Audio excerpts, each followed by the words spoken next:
Think it is. I think it started right now. And we got to be live. But it still says it's testing, waiting for the broadcast to be published. Oh, I don't trust you at all. I'm sure we're live right now. But now we're definitely live. Good afternoon, good day, whatever time of day it is for you, because we get viewers from all over the world. My name is Todd Standing. I'm the man who takes people into the field and has to either live interact with or eyewitness a Sasquatch. That's what I do. Looking forward to some awesome questions. We always have a fantastic show. I love the controversy. It's never controversy with me. It's always, I love the tough, hard questions that grind it out. So I'm going to start out today with the Facebook questions. Something is not working here. Anyways, we got lots of great questions that I got from Facebook.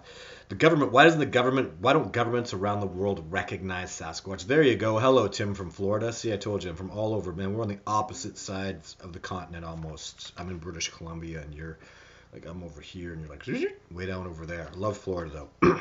Why don't governments recognize Sasquatch? Well, why would they? Why would a government do anything unless you cram it down their throat? Money, politics, money, and more money. I mean, who has a government, who loves the government, thinks the government's wonderful and trustworthy anywhere, ever? What politician? So I don't even know how to respond to that. It's like, really? It's a government. What are they going to do? Sasquatch mating season. That was a great question that I bet a lot of people don't think about. But primates don't have mating seasons. We, human beings, or I should say great apes, do not have a mating season. You have to understand how incredibly... Oh, Trisha Brown. I'm supposed to say hi. I get that in a second. You have to understand how incredibly similar human beings are to gorillas and chimpanzees and bonobos.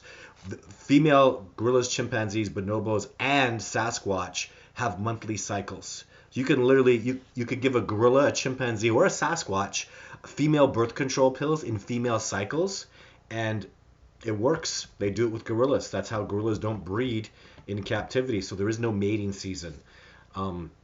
You think in the wilderness it would be advantageous to not have a mating season. Is very advantageous for all species in North America that have mating season, because offspring are supposed to be born in the spring so they can build up and get really strong in preparation for hard winters.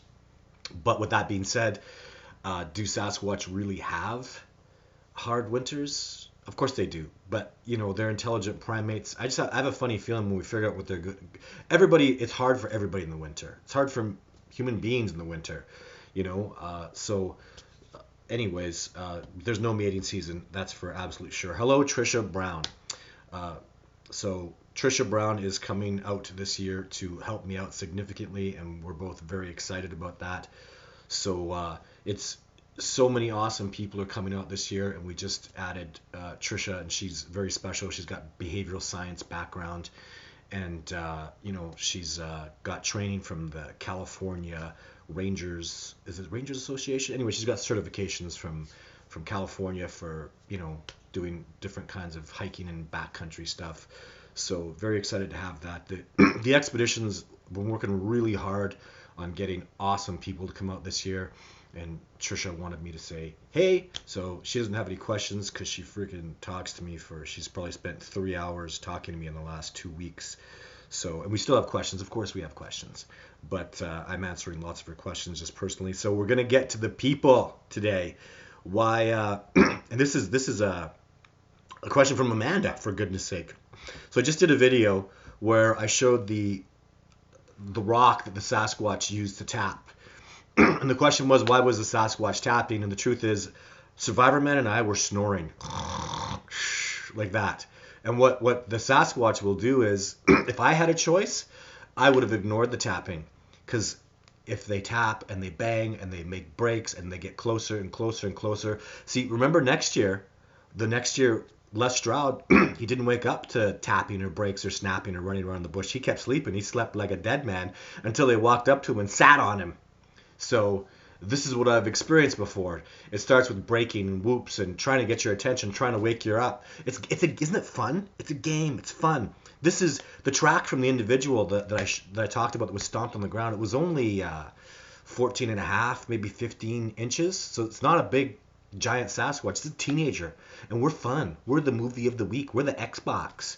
You know what I mean? So we're out there for them, and they're just having fun with us, playing with us, and enjoying having us there, teaching me lessons, and yeah, it's just fun. Even think about how funny that is. I mean, it's hilarious. Dude, I guarantee you. Okay, I probably shouldn't be talking about this, but Survivor Man snores a little bit, and I snore probably a lot. So we're up there, two of us snoring, and imagine the Sasquatch, clack, clack, clack, clack, clack, clack, clack, clack, clack, clack, clack, clack, clack. And then he goes to his buddies, holy crap, he still didn't wake up. Clack, clack, clack, clack, clack, clack, clack, clack, clack, clack, clack.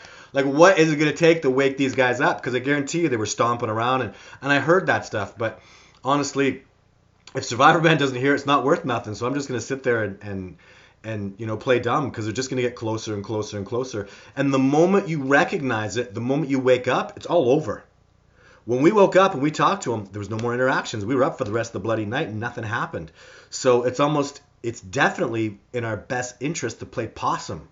Just let them get closer and closer and closer. Pretend like you're still sleeping and just play into their games, right? So, yeah. And then, so another question from Facebook. This will be the last Facebook question. Just talking about how is, obviously right now the coronavirus is going on, and it's really profoundly affecting the world. I've been doing my part. I've been isolated as best as I can, going out only for groceries for the past 3 weeks. And other members of my family are doing the same, so we're in isolation as best we can. I mean, I just sit at home and talk to people about Sasquatch, and I have my family here with me, so we're isolated. And the question was, how is this going to affect Sasquatch people being isolated? And I guess just a simple answer is they're going to have a little more freedom, a little more. I mean, are they going to notice stuff? Yeah, I would think so. People should be going out significantly less. So. And the energy and what's going on right now, I don't. This is all just kind of BS speculation, but yeah, they're gonna go out. Aren't they gonna go out more? I don't even know what to say about that. So, anyways, that's just my best answer with that. It's hard. Some of these things, I'm so human. I'm such a what do we call a Homo sapien, a civilized Homo sapien. It's really hard for me to imagine what the Sasquatch are thinking. And it takes me a long time to get it into my head, because I really have to think opposite, and you can't just go black and white. It's in the realm of such an oddity to me that I don't understand why they stay in the woods and they stay in the forest and I'm on the open trails. And then I realize, well, the trees are their blanket and their comfort. That's what keeps them safe. That's what protects them from the wind and the weather and the rain and from being seen. And human beings, the opposite. We like our trails. We like our open areas to see what's around us. We're almost, isn't it more like who's the predator and who's the prey, right? Because you got to talk about the Sasquatch as like the definitive pinnacle, the top, the best, the apex species in their environment. So they're going to love the trees. When you're not afraid of anything, you're happy in the woods. You're happy in the wilderness, right? And when you're a human being and you're worried about bears and mountain lions, being charged by a moose or an elk, you want to see it coming. So we're more the prey and they're the predator, right?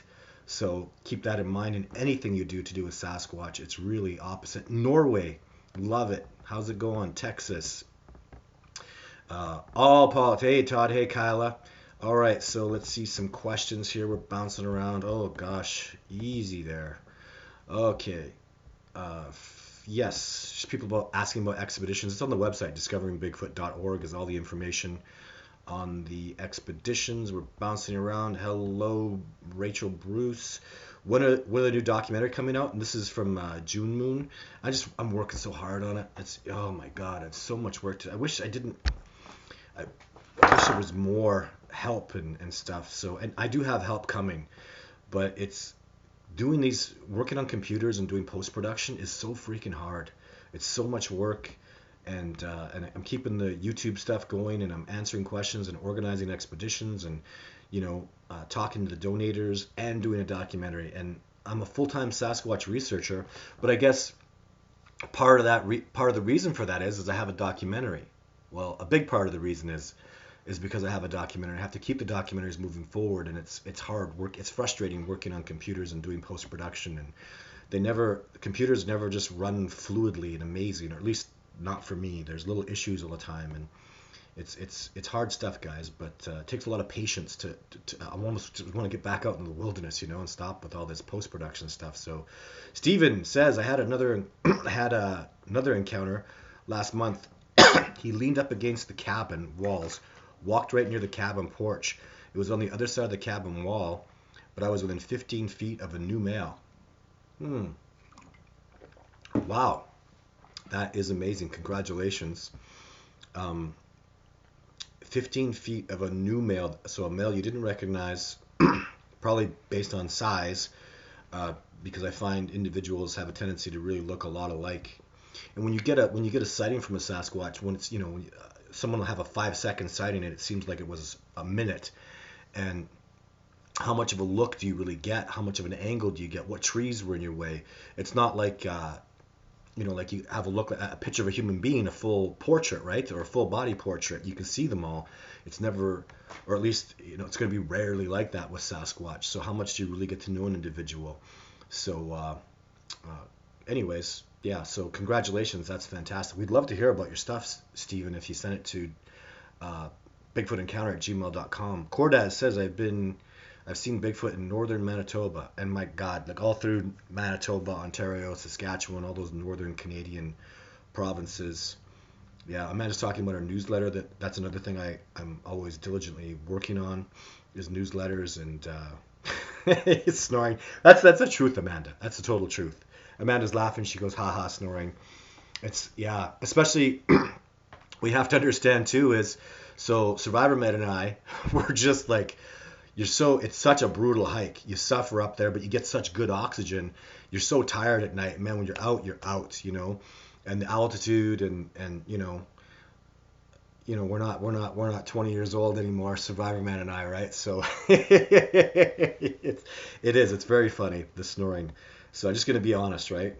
So it's really funny for the Sasquatch though, because even back in the days where I don't think I really snored at all, and I would come out there, I'd wake up in the morning because my lungs were damaged and I would cough. And that's pretty much the only sound. I'd be out there silently, almost never talk to them in the beginning, which is a mistake. When a Sasquatch comes around, you talk to them. You talk in a nice gentle voice. You say, hi, my name's Todd, and that's what I do. And it might sound cheesy and weird, but too bad. That's what primatologists do. The best primatologists in the world do that. And I don't have a gentle feminine voice, but I'll tell you, I sure act gentle and feminine when there's a big giant Sasquatch around me. They're so big, guys. They're so huge. I was just looking at footage I have on an expedition where we just had seen a Sasquatch, and then we saw his tracks. And the Sasquatch, you hear me talk about it in the footage. I go, he was only 6 feet tall. He wasn't much taller than me, but he's just huge. He's like gorilla thick, and to think that a teenager would be just a monstrous size of muscle like that. It's just, and the power and the agility they have. Oh my God, it's absolutely crazy. Anthony's asking about Anthony with the big W last name. is asking about expeditions. Just if you want to talk about that stuff, just send me an email, Anthony. I'm not negotiating expedition stuff here, but everything's different. Every person is different. You don't just give me money and get to come. It doesn't work that way. There's a group of hunters a couple years ago that wanted to go hunt a Sasquatch, and they were like, how much? They had $50,000, whatever you want. Let's go hunt one.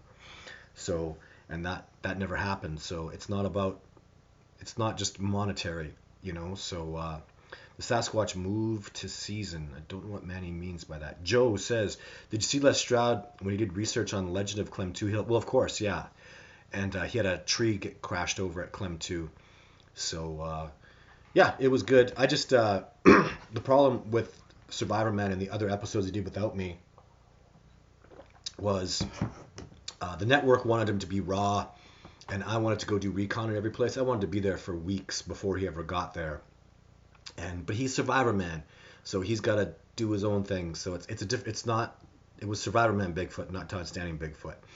So, yeah, he had a really short time in places, and he did the best he could. But the reason my episodes were just so darn successful is he had me doing recon for years, and I worked so hard to get all that going on. So, and there's Amanda answering Anthony's questions. Yeah, just go to discoveringbigfoot.org. There's the link for information about expeditions They sat on Survivor Man. Well, kinda, yeah. I mean, if you watch the episode, he kind of not and just he kind of squatted down. I know because they've done that to me before.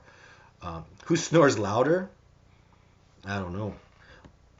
Well, I don't know how loud I snore, so. But I'll say me because I think so highly of Survivor Man. I don't want to get mad at me. I think I'm in trouble probably that I even mentioned that. But I don't know. Survivor Man, when he was working with me, he was 50 years old, 50, and tough as they come. Hiking, I never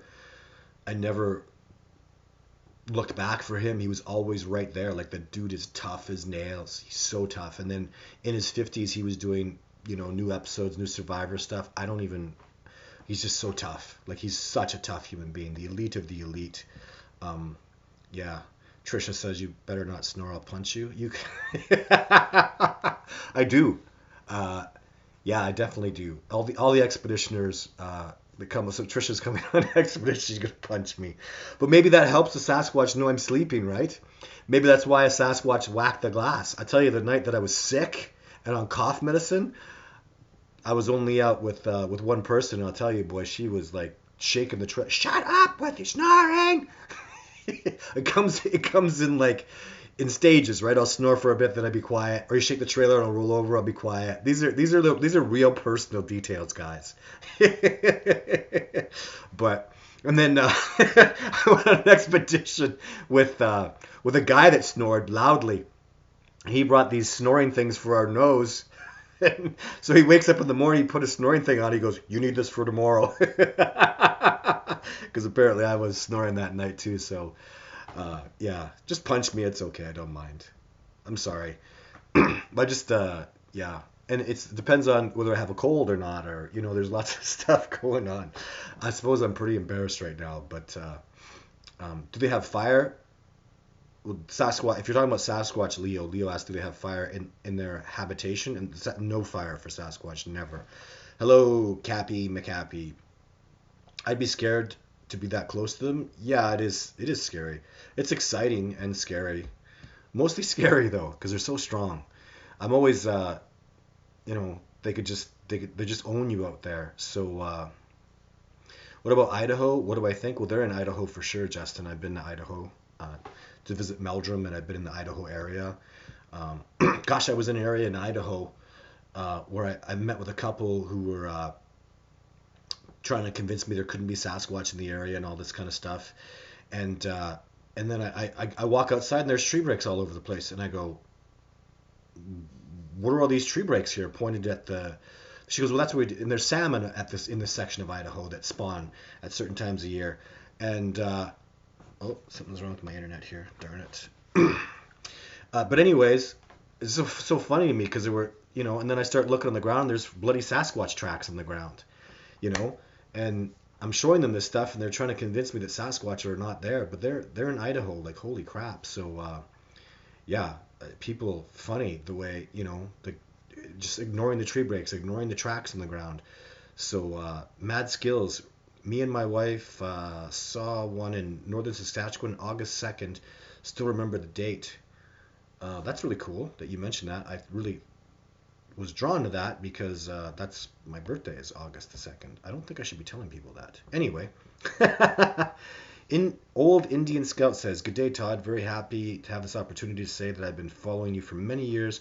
I look forward to more adventures in the wilderness. I'm Cree descendant. That's awesome. And he says, thank you for your work. That is so cool. I was trained by a Cree elder from northern Alberta. I just actually, for some reason, I just let his name out today too. So his name is Gerard Gladue. We all called him Musqua, and but his name, like what we referred to him as, was either running bears. Yeah, running bears or two bears, because he was really a black bear and a grizzly bear guy. He knew bears like you wouldn't even believe the stuff I saw him. He would go talk to bears and run with bears, and the stuff that he would do. It was just unbelievable. Like, I don't know. It's so sad that he didn't have a student and nobody picked up on his stuff. Well, I was a student, but not a lifetime student. And I don't know if he would have had a lifetime, a son or a daughter that had really followed in his steps, and because he was really at a level, guys, that I work hard and but I don't live out there like him, and it's gone now. That his abilities and his way with nature, it's gone forever. It died with him, and it's really sad. This new generation, we're so civilized. I work on computers.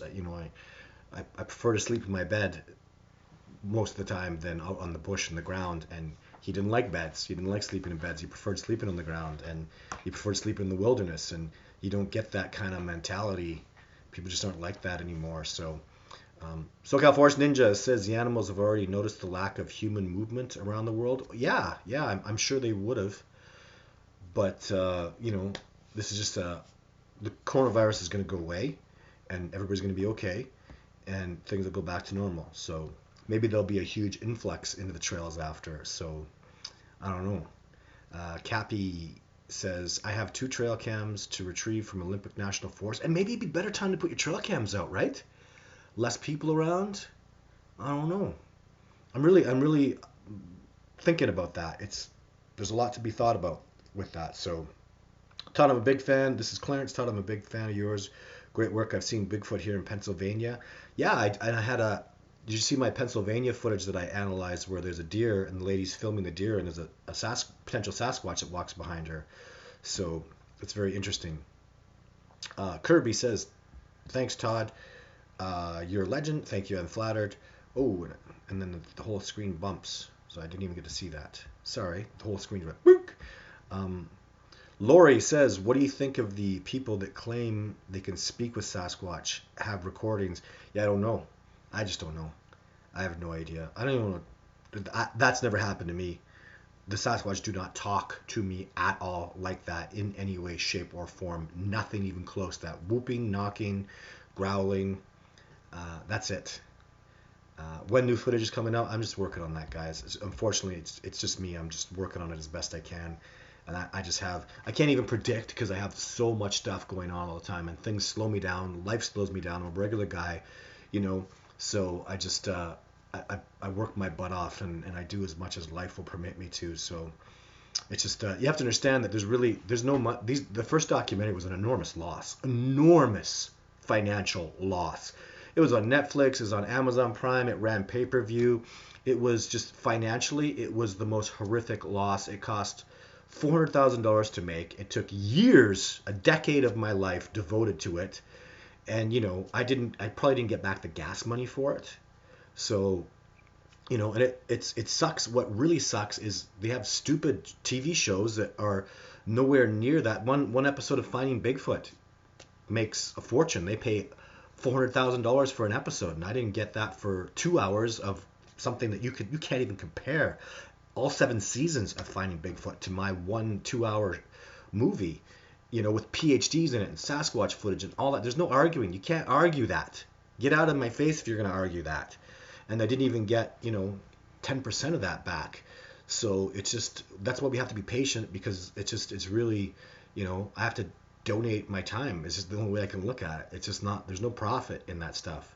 So I'm looking at other people's Sasquatch documentaries, and they're like, yeah, it's just a big loss. So, and I have tremendous success. It's crazy. I put everything into that documentary. It's very popular, and even the networks, Discovery Channel, History Channel, National Geographic Channel, all these networks I dealt with, all of them. Destination America. They're just a bunch of freaking... They were all like going to buy it, and they all wanted it. It was so amazing. And then I give it to them, and they acted like it was just so horrible. You can't play it on TV. That's awful. We can't do unprofessional stuff like that. And I see the crap they have on it, and I go, it's way better than most of your shows. What are you talking about?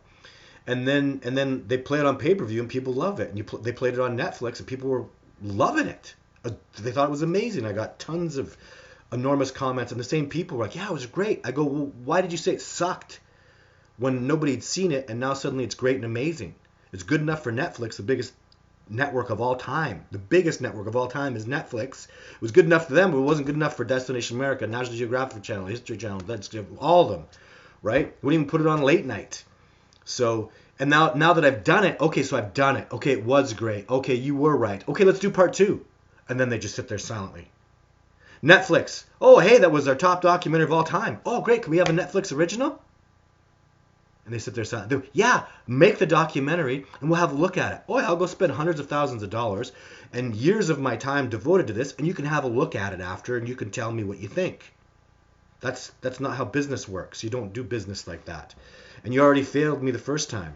So this is the business of, see, I can track, I can make a movie, I can film it, I can write it, I can produce it, I can direct it, location, I can do all this stuff, but you can't sell it.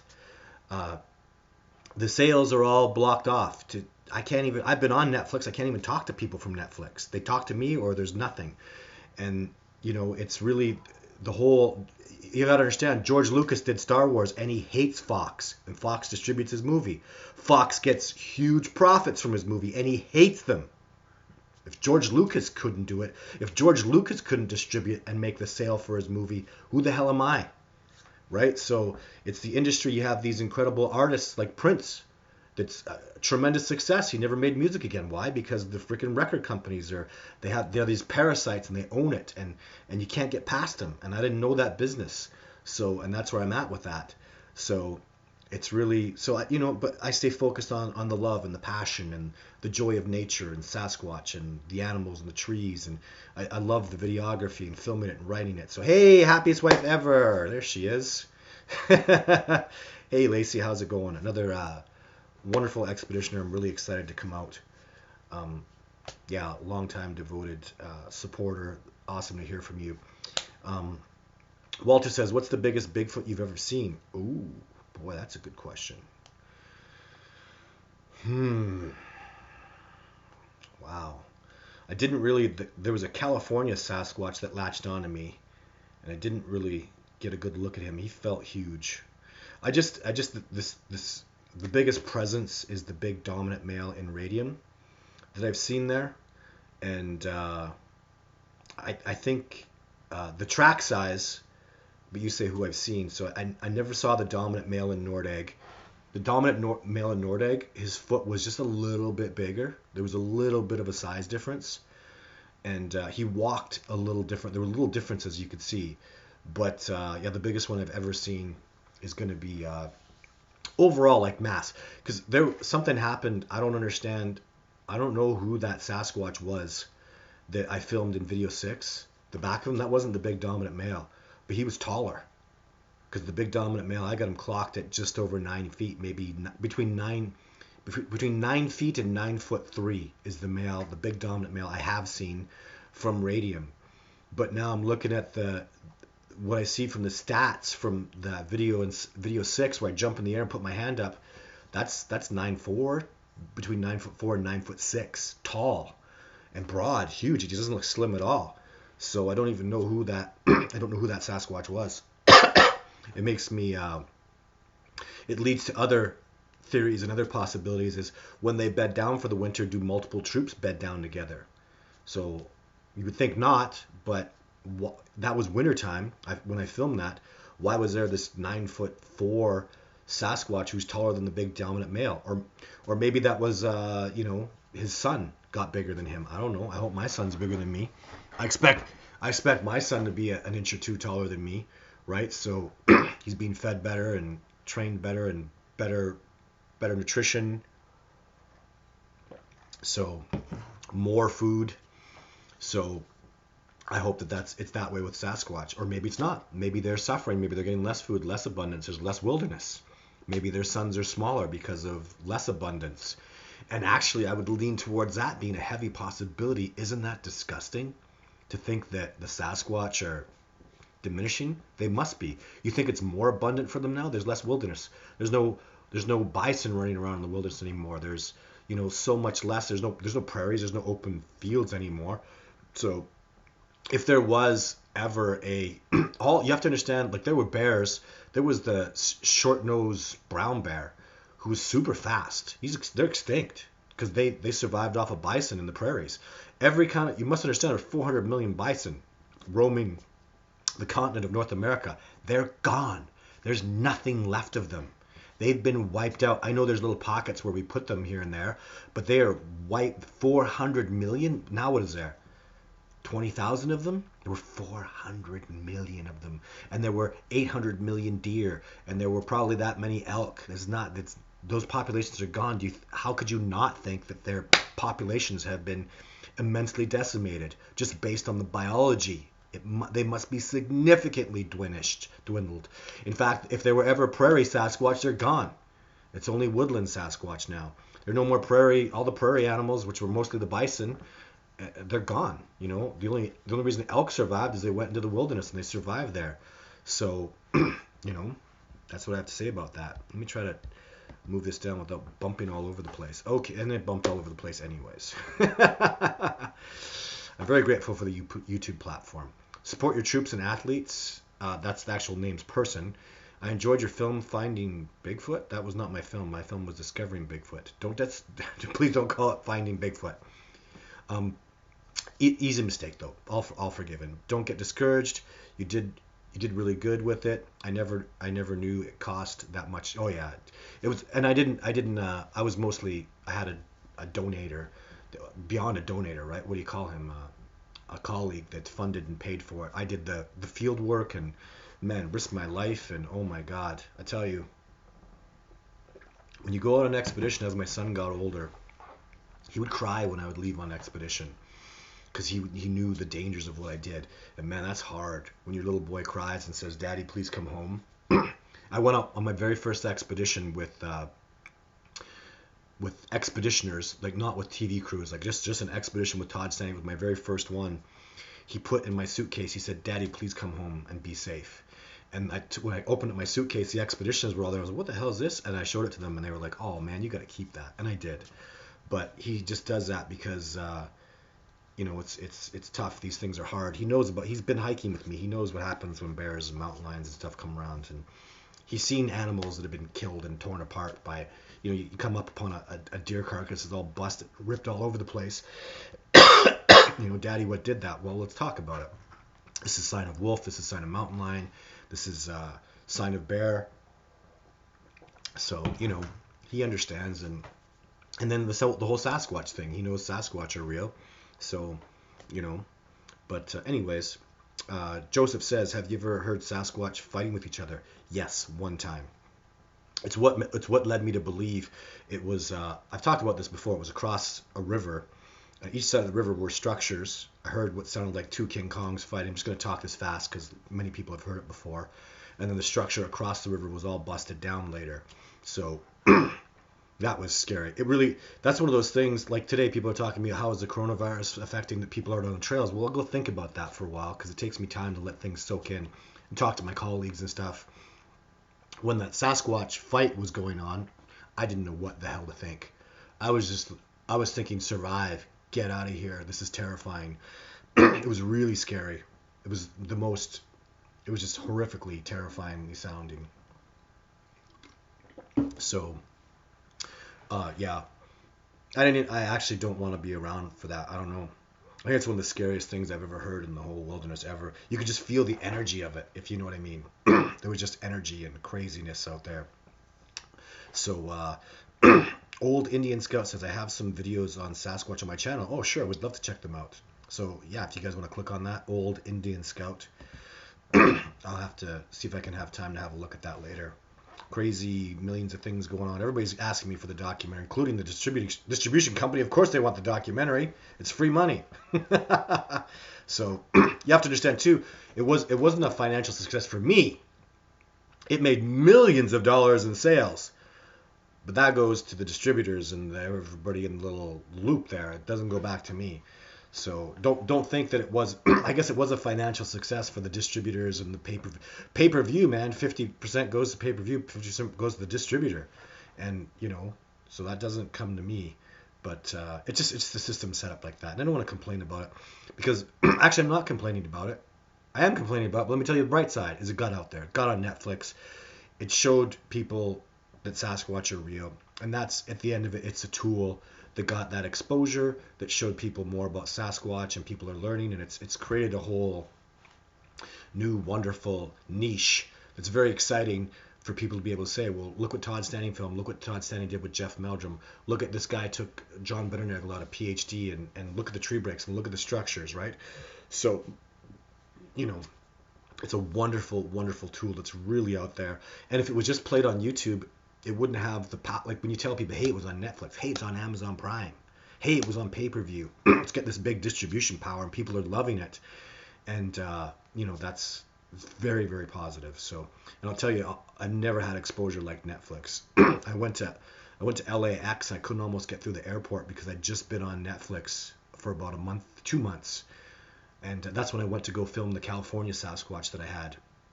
Maybe it was February. But anyways, my documentary got released in 2017 in December. About 3 months later, I went to LAX. I couldn't even get through the airport. People were just like, the security was recognizing me. The guys that do the baggage and check the baggage were recognizing me, asking me for autographs. And I've been on, you know, all the biggest networks in the world, television shows all over the place, and never got exposure like Netflix. So I do need to do another documentary, get it put back on Netflix, and get that exposure back again, so people can, you know, the discussion of Sasquatch has to continue. Because they're real, they're out there. We need to do something about this discovery, guys. We can't just sit around and let it happen. It's not happening. It needs to get done. So Neff says, I'd like to see a man try and replicate or let stand where the Sasquatch was in the video where he or she runs up to the left. Can you set that up at all? Yeah. Well, I was there. You should know, Neff. I have my mini doc. And I was gonna run up there, and I just thought, "Holy crap!" I'll have my Sylvatic mini doc will be readily available. I'm gonna end up putting it on YouTube pretty soon. It's old. It's from like 2008, I think I finished that. It's a long time ago, so it's over a decade old. But it played on the Science Network, and they had this contract on it, and I think it was 10 years. But anyways, I got to get that going on, get that out there, because I was there and I did walk it. I measured the whole distance. I went out there with tape measures and ropes, and I measured everything, and I measured the angles and the heights. We even had a freaking laser so we could measure the altitude that the Sasquatch climbed from there all the way up to the end. So we measured all that stuff.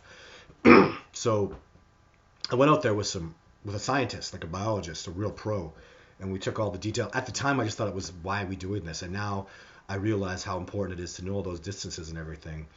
But yeah, it's just going up, man. I've always been in great shape, and that first, where you're saying he ran up to the left, oh my God, you can't. I don't know. I suppose people can do that, but holy crap! I mean, that is the angle is just, you know, so steep, guys. It was almost straight up. The angle was like that. And then there was no rocks on it. It was soft earth. So when you step on it and you're heavy, the earth kicks out. I don't even know. Like, it was unbelievable that he was able to go there. And you don't understand how fast that was. He was almost going as fast as, like, when I took a stick and I threw it. I did this in the video. I took a stick and I throw it up and I count 3 seconds and the stick hits the ground. I just lobbed the stick out. 1,000, 2 1,000, 3 1,000. That 3 1,000, that's where the Sasquatch started from. So he reversed up. As fast as gravity could pull something down, he went up. Almost. I mean, even if you're going to say he went half the speed that the gravity pulls, gravity moves at 9.81 meters per second square. You better forget about it. Things don't move that fast. Uphill, it's crazy, guys. The stats are so crazy. It's scary. Oh, for God's sake, I hate it when it bumps down like that. That's my pet peeve. I just click to go down and it flips down and I miss people. So Robert G says, are you currently still out doing expeditions? Right now, no. Right now, currently, there's 2 feet of snow on the ground. Right now, currently, I would need a snowmobile to get to my research area.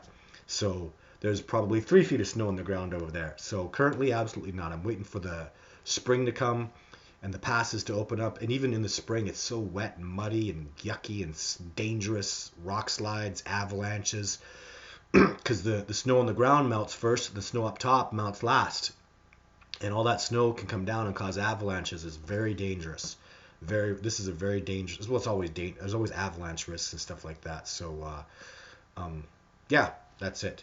So, Old Indian South says, who's going to watch Discovering Bigfoot tonight and all of the Lestrade Survivor Mans? LOL, I am. Yeah, and have fun. Enjoy them. I'm so proud of those Survivor Man shows. Oh my gosh, we wish you and Survivor Man Les Stroud would do a season together. Which is I would love to, Sarita, but networks and stuff, right? I don't know. I would love to do more work with Les. I really enjoyed my time with him, and you know, I don't know. I would love that, but who knows? Les has got so much going on. He's so famous. He's so popular. He's right now with the coronavirus. He's getting enormous attention, talking to people about survival and ways to, you know, not surviving the coronavirus, but you know how you can stock up on food supplies and stuff like that. And that's wonderful. I'm so happy for him. Todd had rocks and logs thrown at us in a boat on far north Ontario, Canada, in Burn F. 4 hours up logging roads, 1st of May. Huh. So you had rocks and logs thrown at you in a boat. Wow, you were in a boat. I've never heard of that before. I know Northern Ontario is crazy remote, 4 hours up on logging roads. Yeah, that doesn't sound nice at all. I would think, you know what? Just off the top of my head, because this is my opinion right off the top of my head. You got stuff thrown at you in a boat. They're probably pissed off. Some people on a boat were probably pissing them off, right? Logs thrown at you. Usually, in my experience, they're trying to redirect you because they have thrown. You saw the boulder thrown at me. If you guys haven't seen that, and rocks thrown at me sometimes to get my attention. But it's to change. It's to change something, or maybe they didn't want you to come into an area. Oh, so that's even. Maybe they didn't like you riding your boat into a certain area. Actually, I would lean towards that heavily. Again, this is just like me throwing it out there. So, but yeah, they probably didn't want you out in that area for whatever reason. But see, you don't know the reason either. It's not just simple. Oh, there's Sasquatch there. The Sasquatch. No, it's not. You might be scaring the elk. You know, you might be running the deer herds in the wrong direction. Oh crap! There goes my internet. Gotta stop moving around so much. Oh, it's on my chair. But. Yeah, so there is no, the theories and stuff that I come up with are just based on my own experiences, but you know, gosh, there could be so much more to it, and I don't know.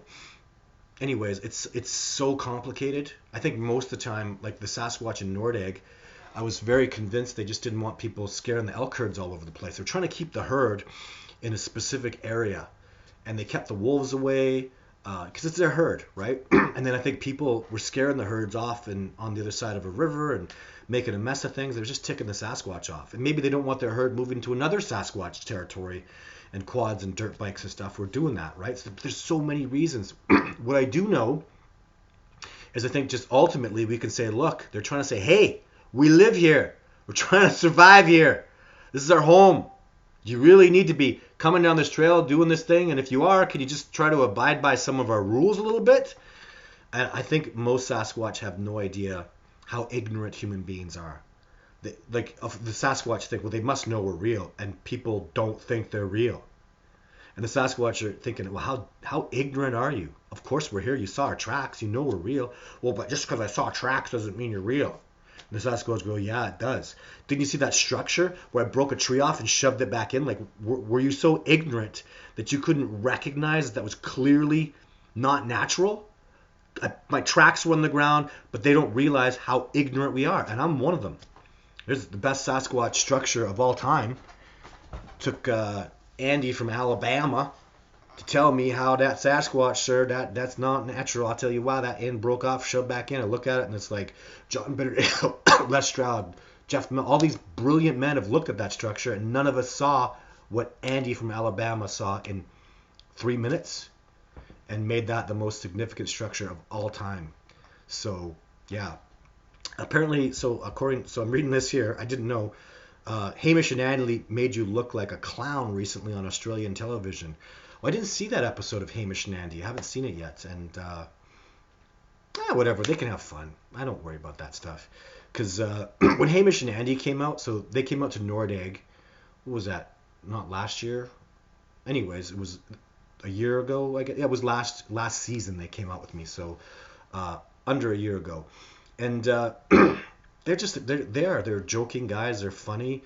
And, they were just trying to have fun. So all the power to them. They came out for one night, guys, and it was a crap show. They had 4 cameras following them around and a sound guy, and we couldn't even go 200 yards from base camp.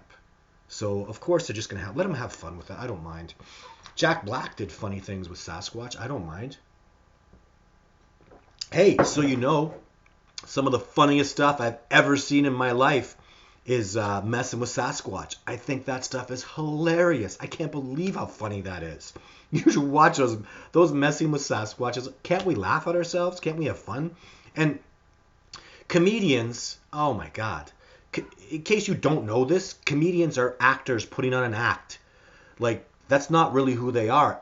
Did you understand the comedians are joking? The comedians, and then people go, the comedian's joking? Yeah, it's a joke. He's not serious. He's not really, doesn't really mean that. It's just a joke to make you laugh. So Hamish and Andy, they're comedians. They make Australians laugh. They made me look like a clown. Well, was it funny? That would be my next question. Was it funny? And if it was funny, good. So nobody makes me look like a clown. I look like I look like. I am what I am. If I did something goofy, then I'm making myself look like a clown. If they're saying stuff behind my back as I'm out there keeping them safe and making sure their crew doesn't get killed by bears, and if they're mocking me and chastising me for that, so be it. What am I going to do? I kept them alive. Their crew were undamaged. They wanted to have fun with it, and I let them have fun. And what else do you want me to say? Right? Have fun with it. I'd love to see the damn episode. That's what ticks me off, is I can't ever see the episode. So I think that they were probably the reason they didn't let me see the episode is because there was a lot of clowning. But I'm just not going to take that stuff seriously. I was on Destination America last year. Or no, I was on that show. I can't even remember the name of it. This redheaded woman was just a total moron, and she just came out there to be a moron. She lied and cheated, and then they have thermal footage of a Sasquatch, and she debunked her own legit footage. They very likely have real Sasquatch footage on a thermal camera, and the moron debunked it by saying it's not real and making up, the temperature of the Sasquatch wasn't correct. Oh, you know the temperature of a Sasquatch? Because nobody does.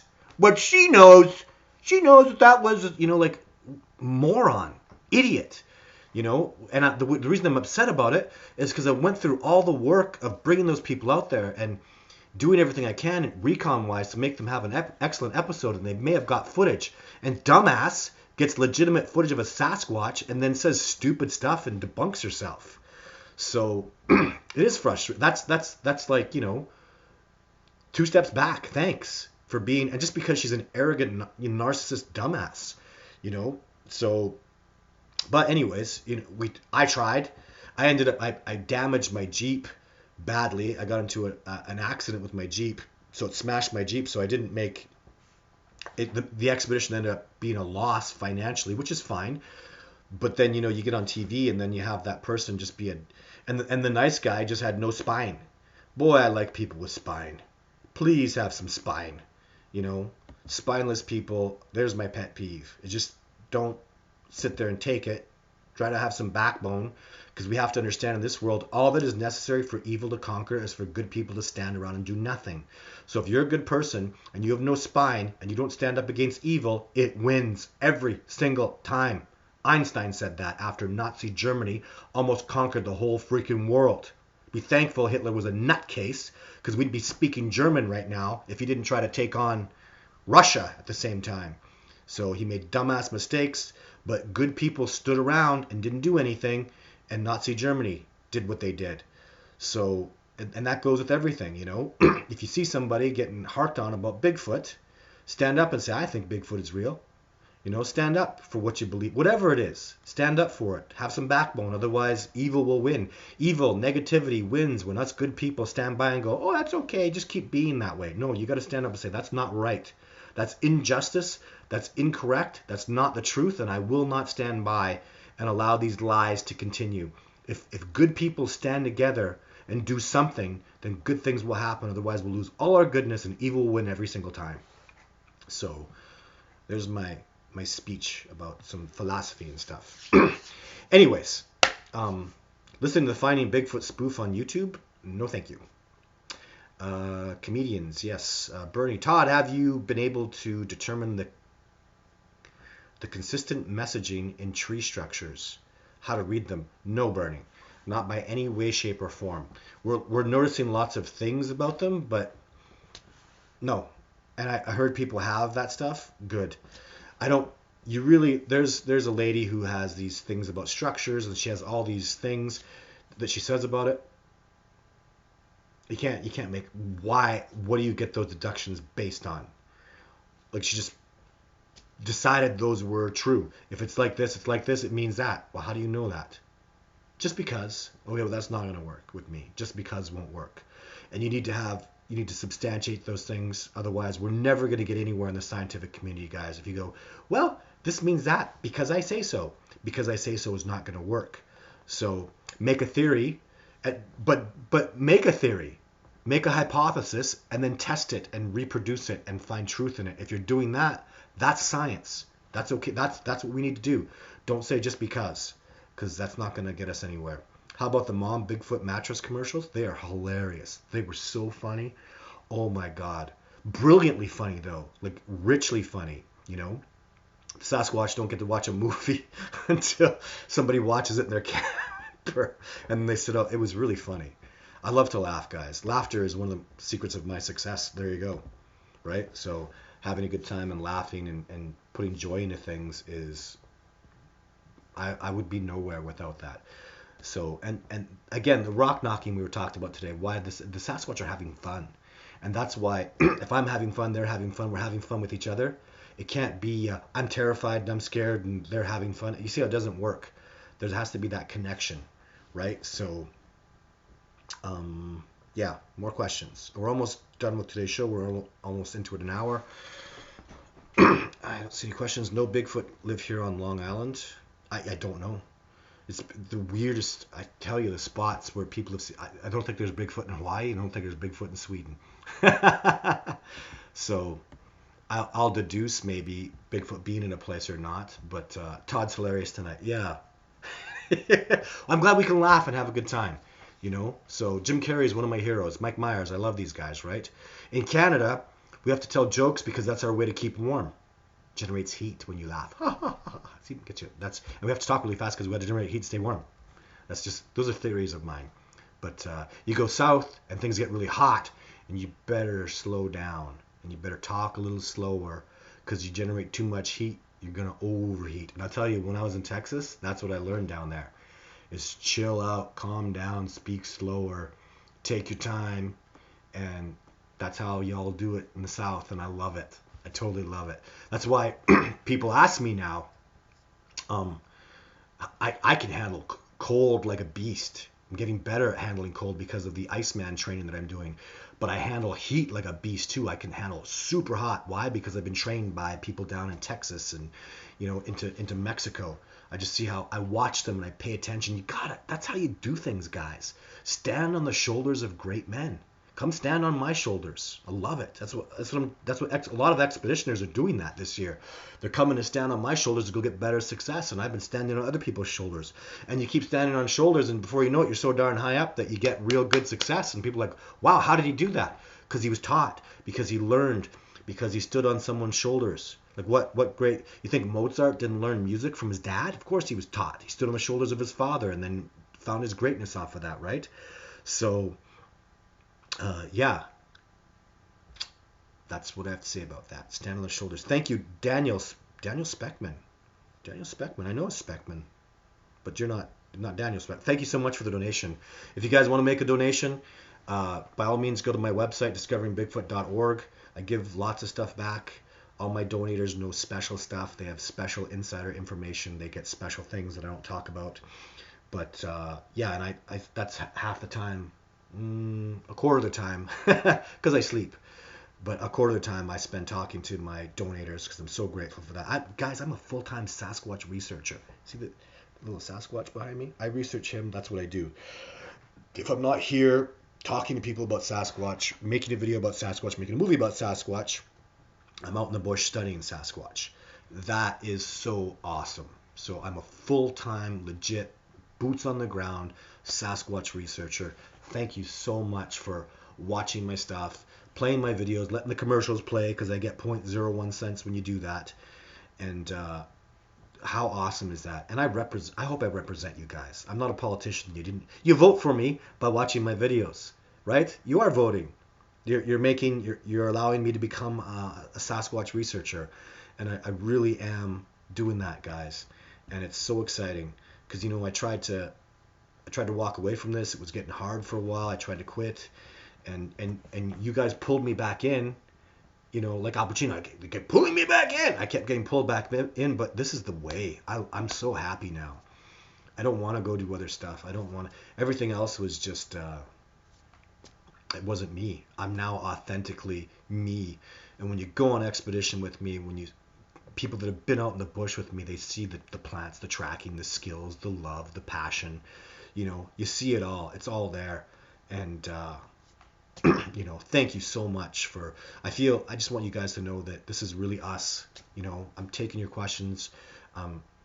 You guys really matter to me because without you guys, I'm not a full-time Sasquatch researcher. Can you imagine? I hike in the wilderness. I take people out and I show, I always teach people about the wilderness and tracking and plants and animals. And then the Sasquatch comes into it, right? So we go into the best area that I do Sasquatch research. And it's just because of you guys. Right? And Dan Aykroyd, as John's talking about, John Candy, Dan Aykroyd. Yeah, so that's so awesome. Canadians, we got to tell jokes to stay warm, guys. So, yeah, I'll do a couple more questions, though, because I'm just having fun. I always have fun. Let's scroll down here. Central Michigan Bigfoot. I think Mike's stuff at Sasquatch Ontario is outstanding. That's awesome. Thank you for that, Mike. Would love to be in your shoes. I know I'm so lucky. Oh my God, the people that I got to meet with and work with, and it's hard for me to not. I'm so excited to talk to Jeff Meldrum and Ian Redman I'm such a fan of his. Ian Redman is the modern day Diane Fossey, and I got to talk to him and meet with him. So yeah. Sasquatch Omega says, "Oh, I'm sorry, I'm being needy." Okay, we forgive you. Forgiveness is huge. We're very forgiving. Everybody makes mistakes. Hey, Todd, this is from Justin Credible. Justin Credible. That's awesome.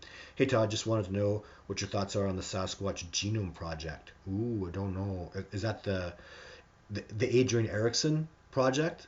I'd like to give Adrian Erickson some credit. Because he's the one, if it's the Sasquatch DNA stuff that's out there, I don't know why Melba Ketchum gets all the credit. Someone went, here, test this, here's some money to test it. And she tested it. They gave her money, they paid her, and she tested it. Who got the DNA? Who paid for that DNA? Who put all that stuff together? Especially for me being boots on the ground, you know how freaking hard it is to get Sasquatch? Doesn't anybody care about who got the DNA? Right? I care a lot. It pisses me off that those people don't get any credit. And Adrian Erickson, he paid for it all. Adrian Erickson went and paid for the people to go find the DNA, took the DNA, then he found Melba Ketchum. He said, here's some money, get it done. Here's the payment for it all. Paid, done. So, hey, my mechanic, he fixed my truck so I could go do Sasquatch research. Let's all talk about him. He's the mechanic. I paid him. He did his job. He fixed my truck. Now I go do Sasquatch research. So that's just my thinking. I don't know, maybe I'm crazy, but anyways, and the Sasquatch DNA is out there. I'm very grateful that Adrian Erickson put it all together and got it done. Why does nobody even talk about him anymore? The money that he spent and the time and dedication that he spent, years of his life to putting, well, and then some of his stuff turned bad though. There's footage of his that's not real. So, but it's not his though. He paid for somebody to go get it. And then they faked it, but he took the heat for it because he's the leader, and that's what a good human being does. Is he takes responsibility for his actions. They hold him responsible for somebody who faked a piece of footage, but they don't hold him responsible for the DNA that he was able to get. You know how hard that must have been? I couldn't do that today. The DNA that he had, multiple sources. You know how hard that would be? You know the time and dedication? Crazy, but he gets no credit at all, and that really bothers me. So I think that, that's not just. That's not righteous. He's the one that got it all done, and other people going and taking credit for it. Ask Melba Ketchum to go get some more DNA. See how often she doesn't go hiking, doesn't go in the bush. She can't hike. She's over 300 pounds. So, and I'm not trying to be disrespectful to anybody, but boots on the ground gets this done. You know, soldiers in the field finish stuff up. They get it done. They do the work, and they don't get the credit they deserve, and it just ticks me off. And it's not because I'm boots on the ground guy. I do theorize. I'm out here. I'm in the labs. I'm looking at hairs through microscopes, you know. But it's when you combine those things and you work, when you have no limitations. When I say if nobody will go make a film, I'll do the damn film. And they go, you can't make a film. Yes, I did. You know, oh, you can't film Sasquatch multiple times. Nobody's ever done that before. Went and did that. Well, you can't take somebody out on a TV show and show them Sasquatch. And I go, who's the best in the world? Oh, well, probably Survivor Man. He does all that filming and stuff. Well, I'll take him out. We can't take Survivor Man out and show him a Sasquatch. Yep, did that too, you know. So, and then people just forget all about that stuff. Hey, you can't work for species protection. No one will ever go for it. Fought for it. Maybe I fell flat on my face, but at least I tried, goddammit. At least I fought for it. At least we've gone down that road, and there was tremendous successes with that. Tremendous success. I spoke to, and I have a direct connection with the government agency that can go, Sasquatch are real. So, because I did that petition, and that's why I wanted somebody, and it would be a great idea if somebody did in the United States to get that direct connection with the government agency that doesn't even report to the president, doesn't report to a politician. There's an agency, I think it's called CSIWIC in Canada, where when they tell the government this is a species and it's a protected species, there's no argument. We say we're the branch that does that, and that's what happens. Have a good day. So that's enormous to me. Heck, if I got a body in the US, I'd probably get it brought over here somehow. Don't worry about it. And then I'd present it to the Canadian officials first, because they do this and they make it a recognized species, and don't even have to tell anybody. Shh, let's go over to the United States, and then it's a known, recognized, protected species there, and now we can go public. Suddenly people will be like, why are they suddenly... Sasquatch are recognized and known. They have primatologists doing studies on it. When did all this happen? Oh, 2 years ago when I went and presented the body to CSIWIC, and then we got everything organized, and have a good day. They're not only known, there's a plan of protection in place. There's a plan of recognition in place done by the best educated scientists in the world that actually did their homework and worked on it. Because if we did it tomorrow, what primatologists are working for Fish and Wildlife? None. Why would there be a primatologist that works for Fish and Wildlife? According to Fish and Wildlife, there are no primates out there. Right? Never mind a great ape, never mind a hominid, never mind Sasquatch. So, and don't get stuck up on the animals and Sasquatch and primates, for goodness sake, people. It just seems to be getting worse and worse, where people get so mad when you call them great apes. Like, guys, come on. I'm a great ape. Really? I'm an animal. Okay? So, look up the definition. I'm a mammal. You know what I mean? It's just, it really, to be honest, when you argue stuff, when you argue points like that, you're just damaging this discovery. You make us look like a bunch of dumbasses, like we're ignorant. So we're animals. Sasquatch are animals. That's not specific enough. Be more specific when referring to Sasquatch. Okay, well, they're relic hominids. That's fine if you want that, but that's your terminology, and I don't mean any disrespect ever when I refer to a Sasquatch as a primate, ever. I admire them. Those primates are my teachers, so I have the utmost respect and admiration for this incredible species. I had people giving me heck for calling them a species. What? It's like, I don't even know how to... It's just... I'm telling you guys this because it's hard for me to proceed when there's all this... We're getting bogged down in rhetoric where let's get to the point. Let's go discover them. Let's call them Homo Americanus. And then, work from there, right? So let's not get bogged down with these little semantic stuff. And people really do. They get bogged down with it. I just wasted 3 minutes of my life talking about it for the 5th time because people are just always getting upset about it. So I'm just going to ignore people from now on. It's like, just whatever. So, yeah, it should piss anyone off that knows about this, that cares. Sorry, I must have got... It came back as human hybrid, saying it's more human than animal. Well, you guys are talking about the DNA, right? So, and I disagree with that. It's not more human than animal. It's hominid. My DNA, I mean, the DNA shows they're the same species as us, for goodness sake. So it's hard for me to talk about that stuff, because isn't that scary? We're the same species, for goodness sake. We can successfully breed with Sasquatch and produce viable offspring. Mind blown, and not a little bit. Like, that's crazy, right? Central Michigan says Trump would deny the truth of Bigfoot if it hit him in the arse. I have a funny joke that I tell people. I would take Trump out and show him a Sasquatch if I didn't think it would scare the rest of the hair off of his head. Boom, boom. Just a joke, guys. Trump's not going to come out and see a Sasquatch. He'd have a heart attack. You have to be, to do my expeditions, there's a certain level of toughness you have to get to. So, anyways, I'm laughing because it's the conversation's going on that I just didn't want to talk about anymore. I'm a beast. There you go. I feel like a beast. Hey, Ashley. Rock on, Todd. Thanks for all you do. Hey, Ashley. Good. I hope you're doing really well with your research, Ashley. I miss Washington State so much. I just love Washington State. I'm so excited to get back there.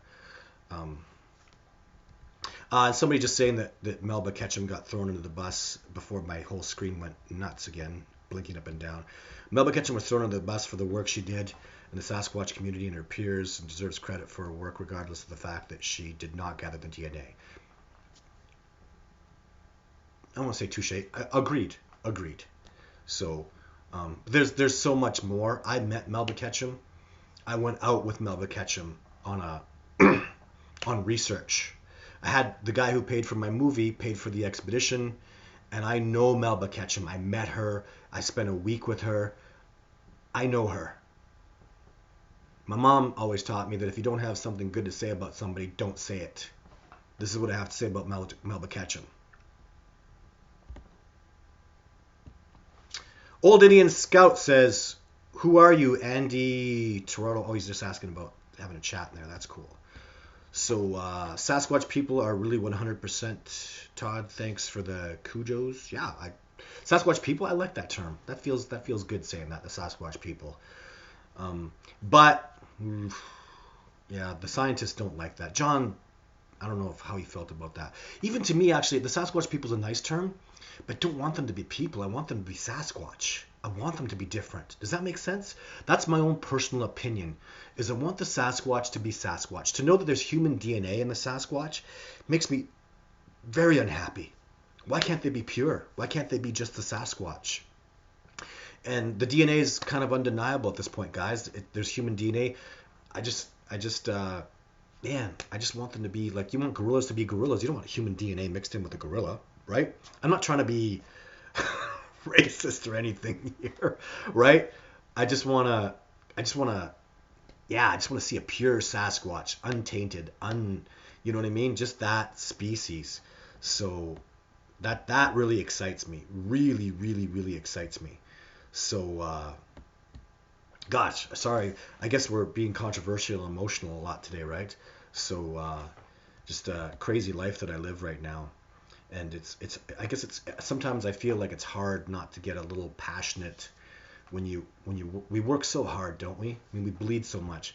I apologize for the craziness and the excessive passion that comes out of me. You got to understand, man, this is so important to me, and I can't hide the importance of this.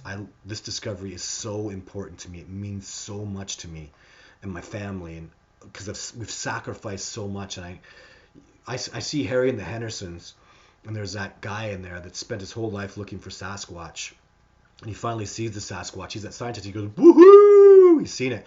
And the reason he did that, I understand, because in that moment, it feels like he's just, all the work wasn't for nothing.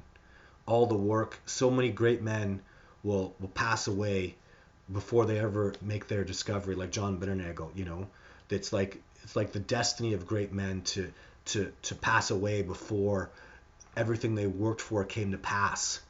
And that's what happens so much. Dr. Grover Krantz, is that his name? Maybe I'm getting it wrong. Anyways, Dr. John Bitternagel and so many people like him, John Green, passed away before this discovery. And it's just a tribute to their greatness that they fought for, and they knew about this discovery long before anybody else, before most of pop culture did.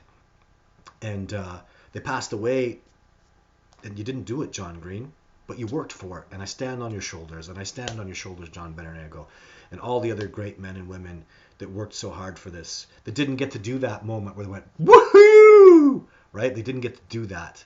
They didn't get to see a Sasquatch. They didn't, and I'm on that threshold, right, where the feelings are there, and I understand it. And we're going to do this, though. This is going to get done. It's going to be in my lifetime. John, the great John Benner looked at me and said, I filmed this. I have it on footage. I hope this discovery comes to pass. I hope that scientists can embrace this discovery and make it come before in my time, he said. And of course I thought, well, of course they will, John. And I was wrong. But I'm going to tell you, in my time, in my lifespan, this discovery is going to be made. I'm going to pick up a book one day. I'm going to pick up a book like this, but this is the great Jeff Meldrum's book. There he is, Jeff Meldrum. I think he autographed for me. But this book, Sasquatch Legend Meets Science, this book would be considered paranormal, even though that's Dr. Jeff Meldrum, Professor Jeff Meldrum right there. This is a paranormal book, whether I like it or not. Sasquatch should not be paranormal, but it is. In his time, this great man, I was there when he saw a Sasquatch for the first time. That was wonderful. I had the honor and privilege of having him eyewitness a Sasquatch, not some amazing, incredible, but he saw it. He saw the Sasquatch. He had a good look at a Sasquatch after interacting with one, and so in his time, we want this to come forward, right? So I want a book like that. I want to read a book with pictures of Sasquatch. I want to look in the page and go, what do they eat? And how many babies do they have? And all these questions, how old do they live to? And what's their dentition like? And how fast can they run? It all be in the pages of a book, just like this. All these facts, and it'll just be, I want my son and my daughter. I'm a dad first in this lifetime, and I want my son and my daughter to pick up a book like that and read it and learn all about the Sasquatch. That's my dream. So I want to do it ethically. I want to be able to look my family and my son and my daughter in the eyes one day and go, I did everything I could to do this ethically. I wasn't going to go shoot one. I didn't make it man versus wild. I didn't go fight a Sasquatch. We did it ethically. We did it the right way. And we succeeded. And now here's the book, and now you can go read all about this incredible species, the spirituality, the wonder, the tracking, all these incredible things. It's going to be so amazing. It's such a tremendous discovery. And I want to read. I don't want to write this book. I don't want to write it. I just want to read it, right? I don't even care. I don't even want to be in it. I don't want any of it. I just want the book. And just quietly, the species, this is my ultimate dream. It's just the species gets discovered, and I just dwindle off into the back and just to become a quiet guy and just don't do seminars and don't talk on TV shows anymore and just become a quiet, humble guy. Maybe I'm a hiking guide to waterfalls and wild hot springs, and then I just can smile and read about it, and whether I did anything or not to participate in this specific discovery, that'll just be something that I know. But at least I'll know that even if I didn't do anything specifically if somebody makes this discovery down in Texas and they had nothing, no mentorship by me, they had no knowledge from me whatsoever, and they make this tremendous discovery that was completely nothing to do with me, that's awesome. That is just awesome. It makes no difference to me. The difference is nothing. Just that the fact that the discovery was done ethically is all that matters to me. So that's my time, guys. Thanks so much. There's my speeches and stuff. So heartfelt gratitude. Thank you so much for coming out, guys. There'll be a Thursday throwback tomorrow. I'm glad you guys are loving the videos are doing really, really well on YouTube. And let the commercials play, guys. It gives me 0.1 cents. It makes a big difference. Thank you, everybody, Daniel had a question here who gave the donation. Todd, from where your expedition starts. Stop bumping. Darn it. It's like bumping all over the place. Todd, from where your expedition starts, how far are the Sasquatch in miles? That's a really easy question. They come right up to the trailer. They touch the trailer. So where are they from in miles? Right there. From my head was, multiple expeditioners were sleeping here, and the Sasquatch poked his head in the window, like the Sasquatch's head was 8 inches from a window. The expeditioner's head was 6 inches from a window. They're coming right up to the trailer. They're walking around the trailer. Where are they? Tracks. There was tracks that we found. I mean, obviously there should be tracks right around the trailer, but it's hard rock ground. I found definitive tracks 10 yards from the trailer, less than, from the door that you open to come out of the trailer. So what you're asking me is where exactly is their main little habitat area? And I'm not really sure.